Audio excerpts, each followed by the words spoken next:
Travis Wayne Goodsell. I've talked about in previous videos, but it's been long enough, I'll bring it up again. I went to high school in Norco, California, Norco High School, and I took all art electives, easy A's, with Mr. Swigheimer. And I think it was a cartooning class where I sat at the table with a born-again Christian who drew awesome dragons. And he told me that it's Lucifer. And I'm questioning, it's a dragon. Yeah, Revelation says Lucifer is a dragon. And because of his pastor telling him from John's book of Revelation that Lucifer was a dragon, he believed his pastor and drew dragons and called them Lucifer. And no sense in arguing over it, but that literalness that he had for the scriptures was holding him back from what was actually being talked about in Revelation, obviously. And he was missing some vital information. You'll notice I no longer have the background that I used to have. And you'll notice that I've got this tumor growing all over my face. I noticed this patch is thicker. It's really annoying. It's really annoying that it's growing over my lip. I've never had a beard this long. The last time I had a beard was for about 2 weeks when the church had me locked up for what turned out to be 6 years of my life. I had a dream while they had me in isolation in which President Hinckley gave me the key to his office with number 77 on his key card. And this is just a dream, right? Mormons don't need to worry. They don't need to panic, right? Mormons don't need to panic, even though the Book of Mormon talks about dreams and revelation and authority given through dreams, right? Numbers 12, 12:6. Stay away from it, Mormons. Don't learn the truth. And so there were numbers involved in a countdown. And so, not knowing what it was yet, but knowing about dream interpretation since high school, the big 1986 dream that was a double feature that summer, I was aware that it could be, maybe it's my release. I'll be going free. I won't be held in captivity anymore. But I was kind of concerned about the empty metal picnic table that ended my dream that I sat on top of. That kind of discouraged me from that, but there was an obvious countdown. So I was trying to figure out when the countdown would complete and what would happen on that time. And it ended up being that was when I got officially locked up for 6 years of my life. Never went to trial. Never pleaded guilty for anything. They bypassed laws to lock me away for 6 years of my life. My whole life was forced to change because of the new experience I was having. And so here again, my life is forced to change. And all the plans that I was planning, and many of you are aware of some of the plans, as I was talking about what is coming, and trying to be there with you as I'm trying to figure it out so that you can see how it's done, running tests and all that sort of stuff. And all that's gone. None of that will happen now because I'm in a new life, a new situation. And so when I first got here, realizing that, it was actually when I stepped onto the mount, put my foot on the mount, with the blisters in my hands and the rot in my feet,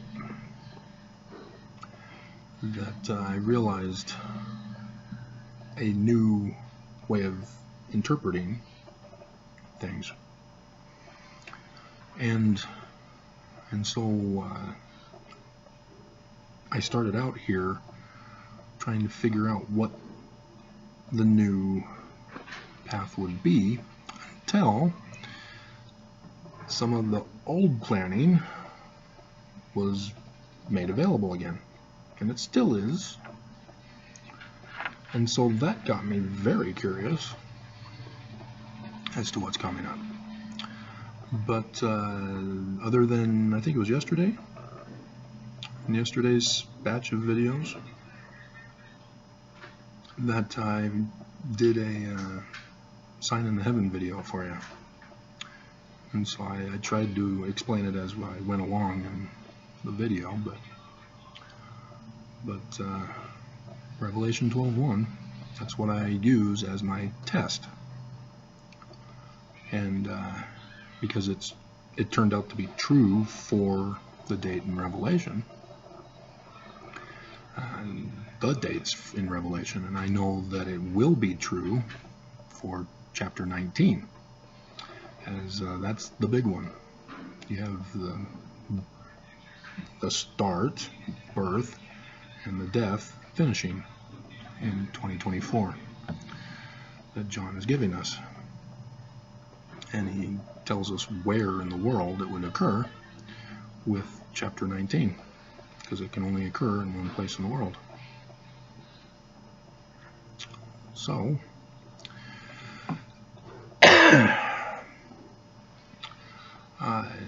with the similar options that were made available here, I then was wondering, okay, does that mean time's gonna speed up for it to happen? Or am I going to have to wait like I did in 2008? Because I can't get out of here. The church made sure to spend 2 years plotting, setting things up so that I'm forced to stay here. And then that wasn't good enough for them. As you can see, I made sure to bring a laptop.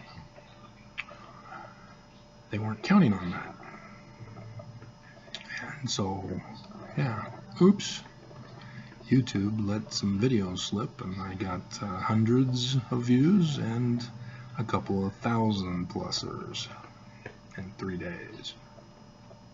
So yes, as you can see, they immediately found out, shut it down, and we're going back to the normal views again to silence me and my voice, because they know I get people's attention. Whether they agree with me or not, I get people's attention.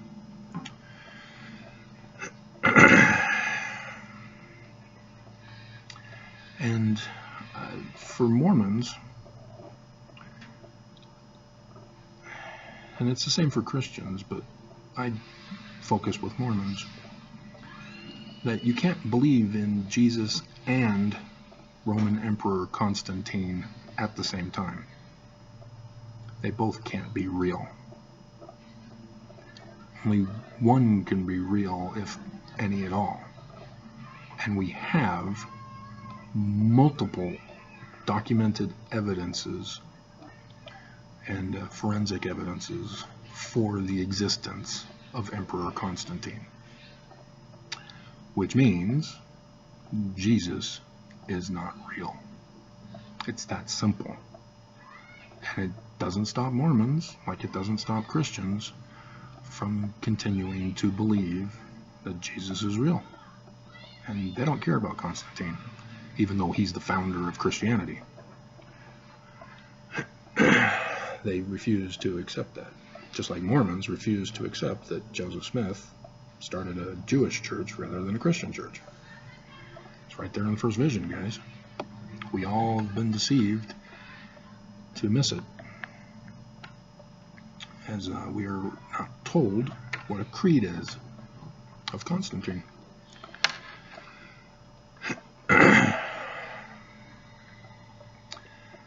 And once you come to grips with reality, your whole life changes. Because now, everything that you've taught with Jesus on your mind, you now have to reevaluate. And so the latter days with Jesus, got to reevaluate it, because none of that is going to happen. Just like my 40,000 plus view video way back in 2017, it's not Independence, Missouri. I learned the church had been lying about that too, and it's in a different location. And so I've had to dismiss all of the guessing and theorizing and speculating about what's going to happen with Independence, Missouri, as Zion, and now reevaluate with the whole new paradigm, the whole new way of thinking in the new location. And then realizing other Mormons don't know about this either.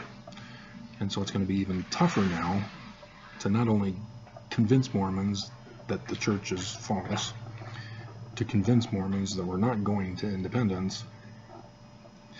And so then there's a struggle that is for anybody trying to rescue Mormons.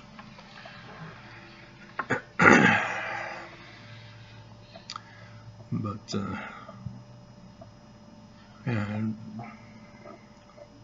things happen in our life where we are presented with evidence. And if we're going to reject that evidence and continue to live the lie, we may think that we're doing fine, but in the end, no fruit. That's the whole thing. Or the fruit turns out to be bad.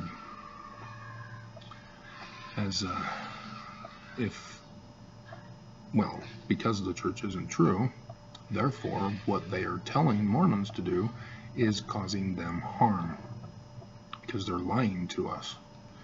And people who lie for a living cannot be trusted. They are seeking to cause us harm, to get us to believe that lie and to do harm to us. Similar to the peers that I grew up with. You know, the Christmas story, the peers pressured the boy to stick his tongue on the frozen pole. What are the consequences of sticking your tongue on a frozen pole? Those are the kind of peers I grew up with, who thought the Christmas story was hilarious and wanted to do other types of things to gullible suckers and losers. And that's the kind of people that lie.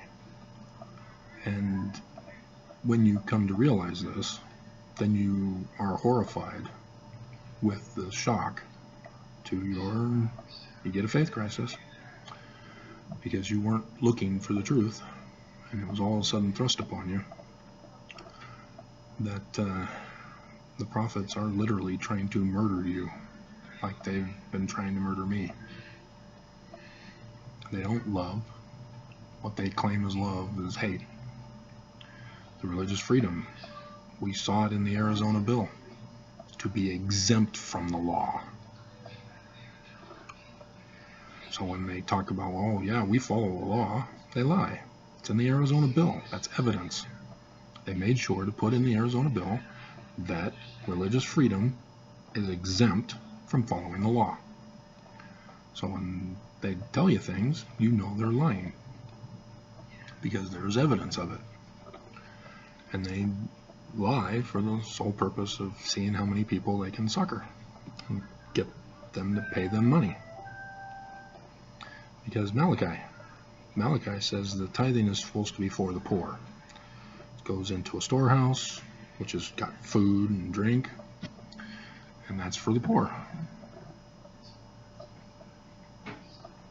See, the offerings are for the priests, for their families and such, but tithing is for the poor. But the church, nope.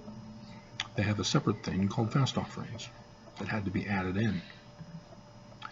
I'm sure when it came out, we're doing fast offerings now, that members of the church thought, oh, this is revelation, not realizing the church was false all along, and they're just doing this to get more money from Mormons. Because as we now know, thanks to the whistleblower, church takes out 10% of every source of income and invests it to increase their wealth, and don't use all the money of the 90%. So that extra gets put into another account to be stored up. And that's how they're able to steal our money, and it's literally called atonement.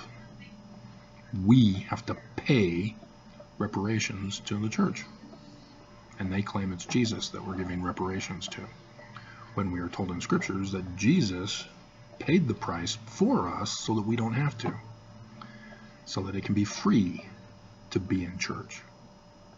And that's not the case, is it? Because you can't be eternally saved without paying up, paying the atonement. And so, yeah, once you realize the truth, your eyes widen and you're able to see the bigger picture of what's going on and the reality that's happening to you. And it's sad that they have deceived so many people. But there are many of us who have caught on and want nothing more to do with the church. But with the small minority that is left, they hold great power still. Because there are more ex-Mormons than there are Mormons now. The church just won't tell us. But I've done the clip about how the church has collapsed, and the active membership is around 5,000, and that was, or 5 million, and that was in 2012 when that news article came out. I think it was ABC 4 News Utah, I think. But yeah, you have to pursue reality. If you continue with fantasy, and you know the difference because you can't prove fantasy, you can find evidence for reality because it's real. 5 senses will assist you with that. And so if it's all just feelings and emotions, you know it's not real. Your feelings and emotions are real, but what you're feeling and emotioning for is not real. And that's the difference. And psychologists are playing society on that. They're the ones to blame for that game playing. Because psychologists have used to attack religion, calling it, a pseudoscience. Hilarious. Talk about beam and beam. Beam calling a beam. But yeah, with other things in our politics and economic society and society in general, it is psychologists who have infiltrated and played games with everybody to divide and conquer us, so that everybody has to be their client and pay them money. They too are evil. So pursue reality and you won't get hurt. You'll be hurt by those who betrayed you, obviously, but you'll find out who your true friends are. When, especially me, I know who my true friends are. And it's not my family, and it's not Mormons, and it's not ex-Mormons. But yeah, there's some people who are unable to help, and that's following the Book of Mormon. You know, if you're poor, say that I would if I could, but I can't, so I won't. Direct quote, huh? And so, pursue the evidence. And so then you can figure things out for the future. So, yeah, I'm kind of curious about Thursday. So we'll see what happens. Because the sign is obvious. I got the sign down. I know what it means. But whether the Joseph Smith 12:1 will work in this one, we'll have to find out. Because all last year, I was doing video after video about all sorts of signs, about what the signs in heaven were meaning, but nothing happened. And so it's just a teaching year. There are a few things that happened last year, but that was weird. So yeah, we'll see. But yeah, the ones that I found in Scripture, well, no. Because last year, the signs in the heavens, I attached 2 scriptures as well. But the things on earth did not happen. Or at least they didn't happen. For the most part. So, yeah. But things are happening this year. As the Tongan earthquake, or explosion, they're good. I'm still mad at the first responders to the island. If you don't know why, then you have no clue what happened in 2020. They were one of the few places that were free from it, but not anymore. So, alrighty.